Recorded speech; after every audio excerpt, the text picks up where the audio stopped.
There is an amazing collection in a book called Dir Shuni. It's a collection of modern midrash written by Israeli women. And I wanted to highlight tonight a particular midrash about the song at the sea, about this piece of text, this ancient poem. Scholars teach us that it is one of the most ancient texts that we have in our Torah, based off of the complicated nature of its poetry. And there's this amazing midrash by Tamar Duvdevani, who actually earned her PhD at Hebrew Union College and works in the Hebrew Union College library at our campus in Jerusalem. And what she points out is in the first verse of Exodus 15, we read, Ashira Ladonai ki ga'o ga'a. Then Moses and the Israelites sang a song to God, saying, I will sing to God, for God has triumphed gloriously.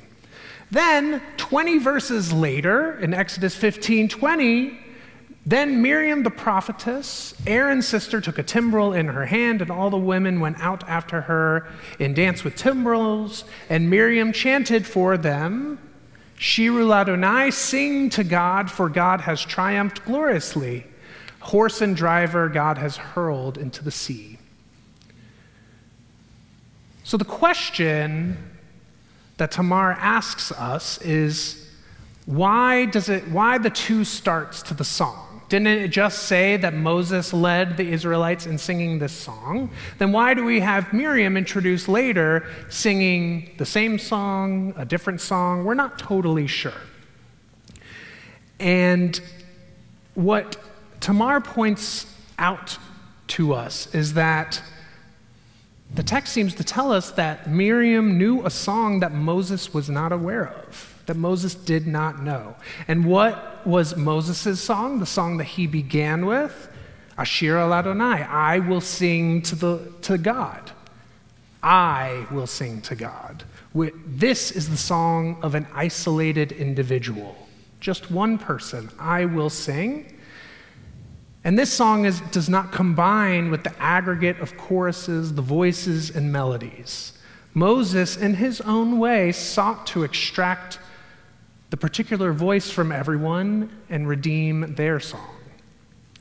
And yet, the song of redemption, this song that everyone is singing on their journey across the Red Sea, was still incomplete. So then Miriam adds her song, Shiru Ladonai. For those who are not Hebrew grammar scholars, Ashira, Moses' song, says, I will sing, or I sing, whereas Miriam says to everyone around her, Shiru Ladonai, all of you, in the plural, sing unto God. Miriam had learned, this comes to us from the book of Deuteronomy, that God spoke the words of the Torah to the entire assembly at the mountain from the midst of fire with a great voice and did not add to them.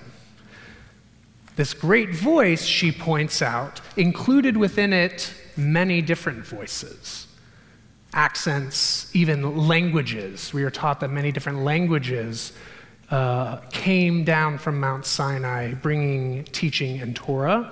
For the voice is the voice of God, and the image is the image of God that they were experiencing in that moment.